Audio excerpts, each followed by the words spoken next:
Left, right, left, right. Soft paws press into fabric, skin, blankets, your lap.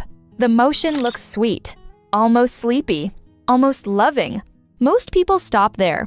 They call it affection and move on. Petfinder reported in September 2022 that 70% of cat parents see kneading as a sign of affection. That belief is everywhere. But the real reason is older than your home, older than your bond, and stranger than most cat owners want to admit. When your cat needs you, something deep is switching on. Part of it comes from hunger. Part of it comes from ownership. Part of it comes from stress relief. Part of it can even come from an early emotional wound. And behind all of it sits an instinct so old it reaches back beyond the house cat into wild felines that needed a safe place to lower their guard. By the end of this video, you'll know why this works and how to apply it with what you already have. To understand kneading, you have to go back to the beginning of a cat's life. A newborn kitten enters the world blind and deaf. It cannot hunt. It cannot protect itself. It cannot even understand the room around it. It knows one thing: warmth. The mother's body. Milk. That same left-right motion starts there. Tiny paws press against the mother's belly to help stimulate milk flow. What looks cute in a living room starts as a survival act. This is not a trick the kitten learns from people. Research notes identify kneading as a natural instinct tied to nursing, and this trait has been observed in wild cat species too. In plain words, this behavior is built in from the start. Now, think about what that means when an adult cat jumps onto your lap and begins the same motion. The body is older. The teeth are sharper. The animal is now a predator. Yet the brain is reaching back to one of the most helpless states it has ever known. In that moment, the cat is not acting like a hunter first. It is acting like a nursing infant first. That is the unsettling part. Your cat is not just enjoying your company. For a moment, it is slipping into an infant pattern linked to feeding, comfort, and safety. The bond can feel like friendship to us. The cat's behavior says something more raw. It is using a body memory from the earliest stage of life. This also challenges the common belief that kneading is only a simple sign of love.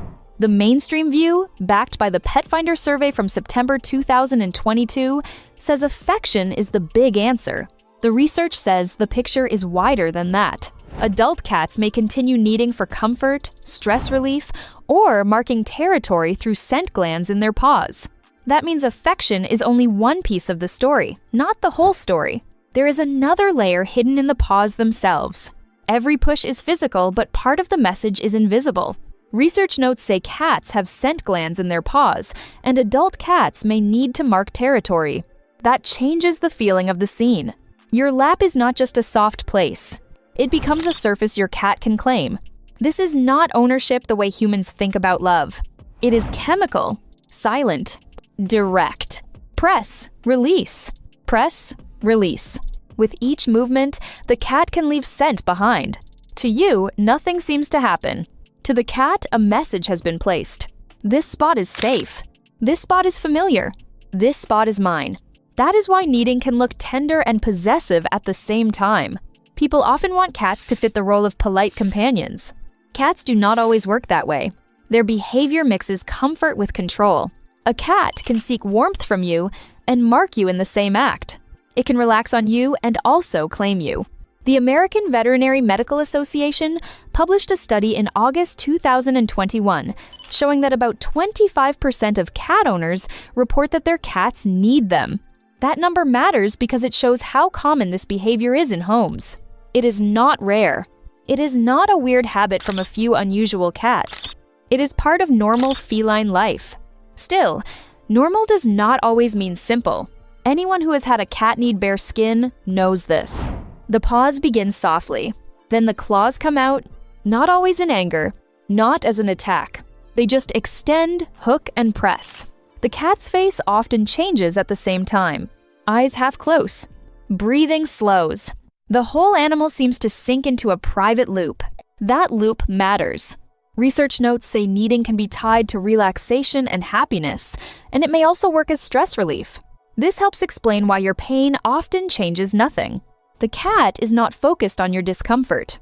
The behavior is serving the cat's own calm. It is self-soothing.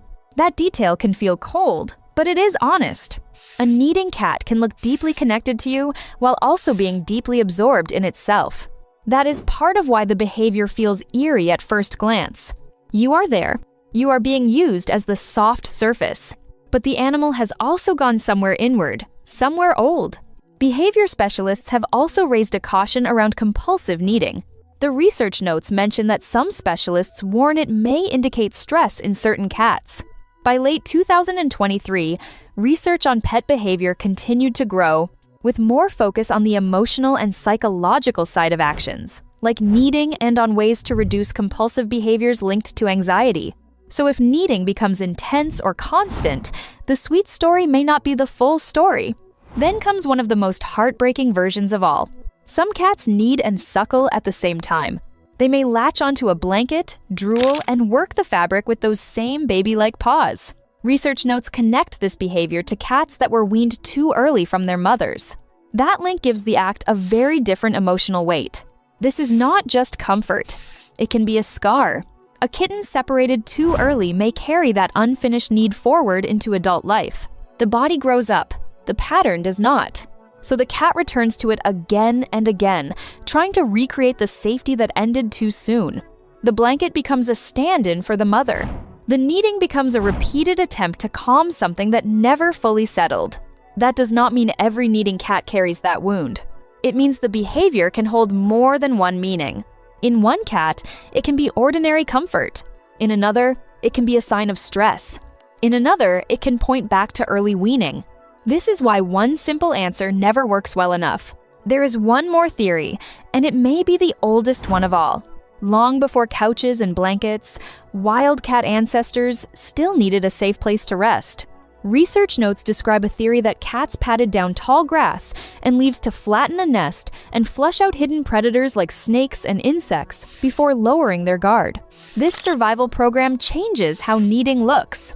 It is no longer only about mothers and milk. It is also about the last check before sleep. Press the ground. Test the surface. Shape the spot. Make sure nothing dangerous is waiting underneath. Then, only then, settle down. This theory fits the places where cats often knead now. Beds, blankets, pillows, laps, soft spots they plan to rest on. The behavior can act like a preparation ritual, one that comes from a world where choosing the wrong resting place could end badly. The house cat may live indoors, but the older code is still there. That old code has been noticed for a very long time. The research timeline points to the early 1900s as the first documented observations of kneading-like behavior in felines. Interest grew again around 2010 when rising online discussion pushed pet behaviorists to look more closely at actions like this. Then, in August 2021, the AVMA spotlighted kneading and its effect on pet-owner relationships. By 2022, surveys kept showing how often people interpreted it as affection. So the common story is not false. It is just incomplete. Yes, kneading can be about happiness. Yes, it can build a bond. The research notes say it may provide comfort to cats and to owners. But wrapped inside that comfort are older forces. Infant memory, scent marking, stress relief, early separation, nest building, safety checks. None of those ideas cancel the others. They stack on top of each other. And that is where the meaning changes. At first, kneading feels unsettling because it strips away the human fantasy. Your cat is not acting from one neat emotion that fits a greeting card. It is acting from layers of instinct that do not ask your permission. It can treat you like a mother, a mattress, a calm-down tool, and mark territory all at once. But look at the other side of that. A cat does not need every surface the same way. It does not drop into that trance in every place, with every creature, at every moment.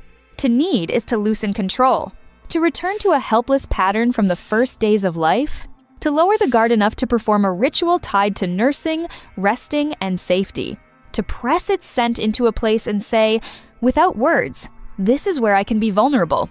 That is why the act lands so deeply for cat owners who know what they are seeing. The claws can hurt. The stare can look distant. The reasons can sound selfish, ancient, even eerie. Yet all of those facts lead to one emotional truth. A cat only runs this old program where it feels safe enough to do it. Safe enough to soften. Safe enough to drift. Safe enough to become, for a moment, something small again. So when those paws begin their quiet left-right rhythm on your lap, you are not seeing one simple sign of affection. You are watching trust expose itself in the oldest language your cat has. You are being claimed, yes. You are being used for comfort, yes. You are also being chosen as the place where a guarded animal can let its defenses fall. And for a creature built to survive by caution, that may be the deepest bond there is.